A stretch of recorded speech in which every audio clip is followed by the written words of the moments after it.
All right. Welcome students. This is Kumar Saurabh, your critical reasoning faculty, and today I am present in front of you with critical reasoning practice sheet number 5. So you already know what we are going to do. We are going to discuss the passage in brief, and after that, based on the information in the passage, we'll try to solve all the questions which are there, and we'll see how it goes. So without wasting any more time, let's start. All right. The passage goes like this. Welcome to the world of the post-modern pandemic, where anxiety spreads ahead of the tide line, where the unraveling the semiotics of plague and plague politics seems to be almost as pressing as the plague itself. तो ये बात हो रही है कि ठीक है, post modern pandemic world में आपका स्वागत है। यहाँ पे एंजाइटी और डिप्रेशन हर जगह है। जितनी तेजी से शायद बीमारी ना फैलती हो, उतनी तेजी से टेंशन, डिप्रेशन और एंजाइटी फैलाई जा रही है और फैल जाती है। And where even sport, the great character can be cancelled at a stroke. It is highly likely we will now see the postponement of Euro 2020, a tournament designed during the financial crisis to take the advantage of cheap and easy European travel, which now seems almost comically unfit for purpose. अब जिनको नहीं पता उनको बता दूं, euro 2020 ये जो है ये एक ऑफ कोर्स एक फुटबॉल टूर्नामेंट है और ये उस टाइम पे शुरू किया गया था जब फाइनेंशियल क्राइसिस थी, और इसलिए शुरू किया गया था ताकि एडवांटेज उठाया जा सके cheap and easy European travel का। जैसे कि आप जानते हो कि यूरोप एक ऐसा कॉन्टिनेंट है जहाँ पे बहुत सारे ऑफ कोर्स देश हैं, नॉट देशेस, बहुत सारे देश हैं, और वहाँ पे ट्रैवल बहुत ही सस्ता और आसान है। आप बसेस, ट्रेन से भी ट्रैवल कर सकते हो। इंडिया जैसी बात नहीं है कि आपको हर जगह बहुत बहुत टाइम लगेगा जाने में। There will be a sharper sense of peril lower down the leagues. The experience of clubs deprived of vital match day revenue and often recklessly close to their financial limit is likely to mirror problems in other sports. अब बात हो रही है कि ठीक है, euro 2020 तो बहुत बड़ा टूर्नामेंट था, हमें इस बात पे भी ध्यान देना है कि ऐसी भी लीग्स हैं which are not that big in stature or structure or extent or the amount of revenue that they generate, तो उनके लिए और भी ज्यादा बुरा हो गया है, उनके लिए और भी ज्यादा प्रॉब्लम्स हो गई हैं। ओके, और ऐसी प्रॉब्लम्स बाकी सारे स्पोर्ट्स में भी आएगी। There will be a clashing of gears over all this and no shortage of legal threat as time and resources are divided up. ठीक है, ये भी बोला जा रहा है कि बहुत सारी दिक्कतें होने वाली हैं और साथ ही साथ बहुत सारे लीगल प्रोसीडिंग्स भी आएंगे, ये भी कहा जा रहा है। But the important point here is sport will survive. खेल तो बच जाएगा, ये तो सर्वाइव कर ही जाएगा। The beauty, the grace, the basic pleasure of these gaudy entertainments will remain unaffected.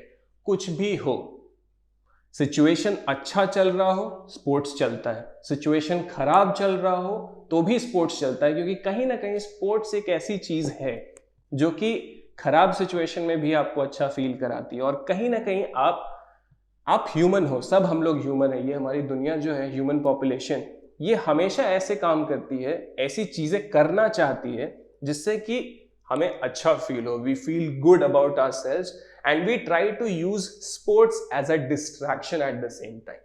तो स्पोर्ट्स विल सर्वाइव, इस पे बहुत ज्यादा इफेक्ट नहीं पड़ेगा, ठीक है थोड़े टाइम के लिए रुका है बट चलेगा।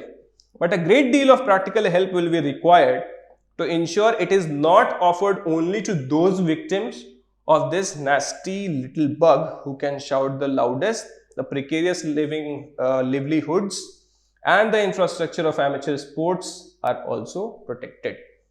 बहुत इंपॉर्टेंट बात यहां पे बोल दी गई एंड में, और वो ये कि ठीक है स्पोर्ट्स तो सर्वाइव कर जाएगा, बट हमें एक चीज इंश्योर करनी है, और वो ये कि हम लोग सिर्फ उन पे ध्यान ना दें जो सबसे ज्यादा शोर मचा रहे हैं, उन पे भी ध्यान देने की जरूरत है जो कि ज्यादा शोर मचाने के केपेबल ही नहीं है। Okay, so we need to take care of those stake holders as well. Okay, so this was all about the passage, and then after that the first question based on this passage goes like this: which of the following strengthens the notion that absence of match day could be detrimental for sporting teams who are not at the top. कौन सा ऐसा option है जो कि इस notion को strengthen कर रहा है? The right answer here is going to be C, which says lower league teams are already under immense financial strain. Lower league की जो टीम्स हैं वो ऑलरेडी उनके पास बहुत ज़्यादा पैसा नहीं होता, बहुत ज़्यादा रेवेन्यू बनाते नहीं. ऊपर से जब पैंडेमिक आ गया और उसकी वजह से मैचेस नहीं हो पा रहे, मैच डे नहीं मिल पा रहे, उसके फायदे नहीं उठा पा रहे, तो और ज़्यादा दिक्कत होगा ना इनको, जो कि already under immense financial pressure थे. Then second, which of the following can be logically derived from the given passage? Here the right answer is going to be A, which says the author thinks that understanding the politics around the pandemic has proved as crucial as dealing with it. As I myself also tried to explain that ठीक है, pandemic तो है ही, pandemic is one thing. Of course we need to look into it, we need to try to contain it, but at the same time pandemic के साथ साथ जो इससे जुड़ी politics है, जो इससे जुड़ा डिप्रेशन है, एंजाइटी है, ये पूरा का पूरा जो डर का माहौल है, उसको भी कंट्रोल करना बहुत ज्यादा जरूरी है. तो सेम चीज इस ए ऑप्शन में भी बोली जा रही है. So that is why it is going to be the right one. We can logically derive it from the given passage. Next question, which of the following weakens the notion that all sports men survive? Weakens the notion that all sports men survive. A, no plague is permanent. No, it does not weaken the notion.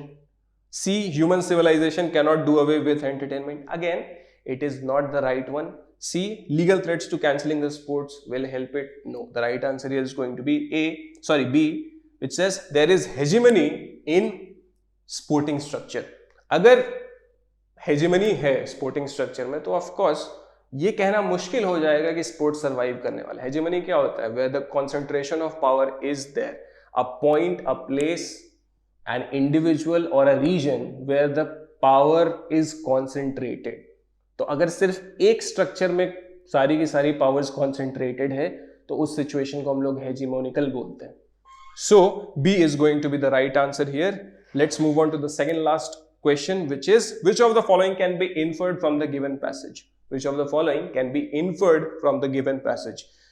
Here we'll have to look into the options first. A, Euro 2020 was going to be a victory for corruption. B, match day revenues sustain sports.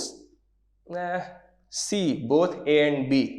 No, the only relevant option here left is B, which says neither A nor B. Very self-explanatory in nature. Then let's move on to the last question. Which of the following follows the author's thoughts about Euro 2020?